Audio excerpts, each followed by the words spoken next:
Underground magical 3 Wales. ये कहानी शुरू होती है शांतिपुर गांव से। वो गांव बहुत ही सुंदर था और एक नदी के पास में बसा हुआ था। वहाँ गांव में पिंटू नाम का एक लड़का रहता था। वो गांव में अपने दादा सोनू लाल के साथ रहता था।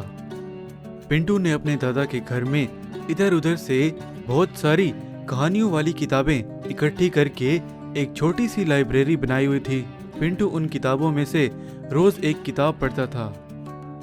पिंटू का दादा एक लकड़हारा था। वो गांव के पास वाले जंगल जाता और वहां से कुछ लकड़ियां काट कर ले आता और बेचता। इसी से उनका गुजारा होता था।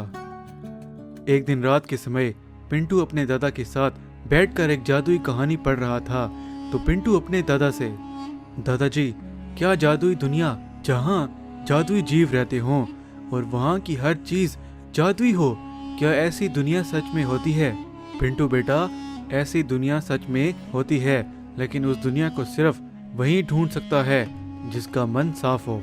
दादाजी, एक दिन मैं भी उस जादुई दुनिया को ढूंढूंगा और वहाँ जाऊंगा। हाँ हाँ बेटा, ढूंढ लेना जादुई दुनिया को, लेकिन अभी बहुत रात हो गई है। इस किताब को रखो और सो जाओ। वैसे रात का समय था और पिंटू सो रहा था।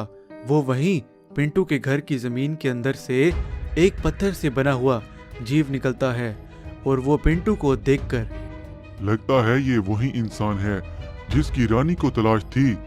इसे मैं अपने साथ ले चलता हूँ। रानी इसे सब समझा देगी। वो जीव पिंटू को जमीन के अंदर बनी हुई एक जादुई दुनिया में ले चलता है। पिंटू ये सब देखकर बहुत डर जाता है और आश्चर्य होता है। वहाँ उस दुनिया की रानी भी खड़ी होती है। मैं तो अपने घर में सो रहा था, मैं यहाँ कैसे आ गया और आप लोग कौन हैं? मैं आपको यहाँ लाया हूँ। हमारी दुनिया बहुत ही बड़े खतरे में है और हमें ऐसे किसी इंसान की तलाश थी जिसकी कल्पना शक्ति बहुत ही अद्भुत हो।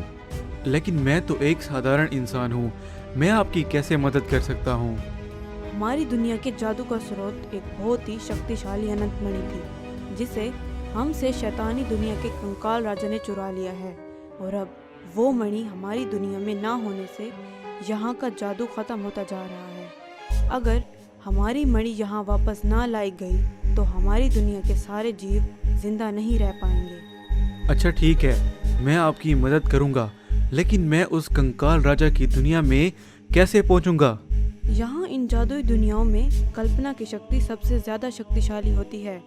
कल्पना करके कुछ सोचो, वो सच में हो जाएगा। वैसे पिंटू कल्पना करता है कि वो एक बहुत ही शक्तिशाली योद्धा में बदल जाए। बस वहीं वो एक योद्धा में बदल जाता है। रानी पिंटू को सारा प्लान बताती है कि उस कंकाल राजा की दुनिया में कैसे जाना है और उस अनंत मणि को वहां से कैसे वापस लाना है। वैसे पिंटू दोबारा कल्पना करता है और वो वहां से गायब हो जाता है। और पिंटू पाताल लोक में उस कंकाल राजा की दुनिया में पहुंच जाता है तो वो देखता है कि वो अनंत मणि वहां एक जगह पर रखी हुई है और उसकी पहरेदारी 2 कंकाल कर रहे हैं। ये देखकर वो कुछ सोचता है, अरे इस मणि की तो पहरेदारी ये कंकाल कर रहे हैं, इसका तो कुछ करना पड़ेगा। अब किसी भी तरह से छुप के वो अनंत मणि यहाँ से ले जानी होगी। पिंटू एक कल्पना करता है और वो अदृश्य हो जाता है और उस मणि की तरफ जाने लगता है। पिंटू वहाँ जाके वो मणि उठा लेता है और उन दोनों पहरेदार कंकालों को पता तक नहीं चलता। पिंटू वो मणि ले जाकर उस अंडरग्राउंड जादुई दुनिया में लगा देता है। इससे रानी बहुत खुश हो जाती है। आपने हमारी बहुत मदद की, इसके लिए मैं आपको उपहार में कुछ देना चाहती हूँ। वैसे रानी अपना हाथ घुमाती है और वहाँ 3 कुएं प्रकट करती है। एक कुआं सोने से बना हुआ था, दूसरा कुआं पैसों से बना हुआ था और तीसरा हीरों से बना हुआ था।